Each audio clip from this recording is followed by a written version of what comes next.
LAC पर dragon ने फिर दिखाई औकात। 2.5 साल में दूसरी बार ड्रैगन को मात। गलवान के बाद अब तवांग में सेना का शौर्य। धोखेबाज चीन को भारत का करारा जवाब। मैं इस सदन को आश्वस्त करना चाहता हूं कि हमारी सेनाएं हमारी भौमिक अखंडता को सुरक्षित रखने के लिए पूरी तरह से प्रतिबद्ध हैं और इसके खिलाफ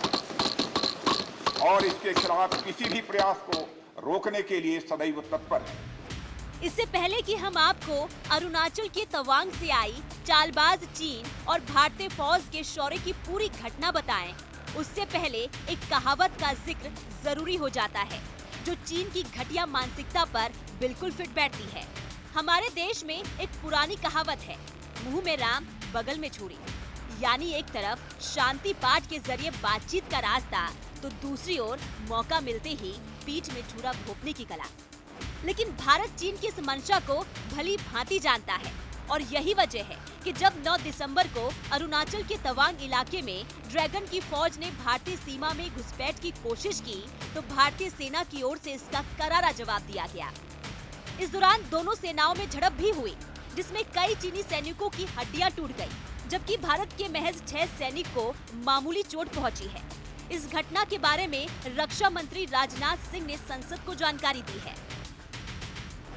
9 दिसंबर 2022 को चाइनीज पीएलए ट्रुप्स ने तवांग सेक्टर के यांगसे एरिया में लाइन ऑफ एक्चुअल कंट्रोल पर अतिक्रमण कर स्टेटस को एक तरफा बदलने का प्रयास किया।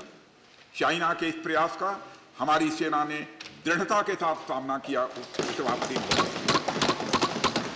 और सदन को यह भी बताना चाहूंगा, इस फेस ऑफ में हाथापाई भी हुई और भारतीय सेना ने बहादुरी से पीएलए को हमारी टेरिटरी में अतिक्रमण करने से रोका और उन्हें उनकी पोस्ट पर वापस जाने के लिए मजबूर कर दिया। इस झड़प में दोनों ओर के सैनिकों को कुछ चोटें आई हैं। उपसभापति महोदय, मैं इस सदन को यह बताना चाहता हूं कि हमारे किसी भी सैनिक की न तो मृत्यु हुई है और न ही कोई गंभीर रूप से घायल हुआ। ऐसा पहली बार नहीं है जब भारत की ओर से चीन के दुस्साहस पर कड़ी प्रतिक्रिया जाहिर की गई हो। इससे पहले भी कई बार पीएम मोदी से लेकर तमाम बड़े नेता चीन की विस्तारवादी नीति पर अपनी स्पष्ट राय रख चुके हैं कि भारत किसी भी कीमत पर अपने जमीन का 1 इंच भी किसी के कब्जे में नहीं जाने देगा। और एक बार फिर से भारत की यही चेतावनी है। चीन सीमा पर फिर उछल कूद कर रहा है। चीन को ये संज्ञान होना चाहिए कि ये 1962 के कमजोर दिल प्रधानमंत्री जवाहरलाल नेहरू का भारत नहीं है।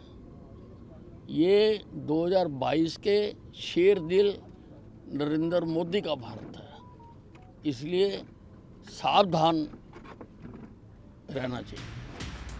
आपको बता दें कि करीब 600 की संख्या में चीनी फौज अरुणाचल के तवांग इलाके में गलवान जैसी घटना दोहराने की नीयत से पहुंचे थे और एलएसी पर भारतीय पोस्ट को हटाने का प्रयास कर रहे थे।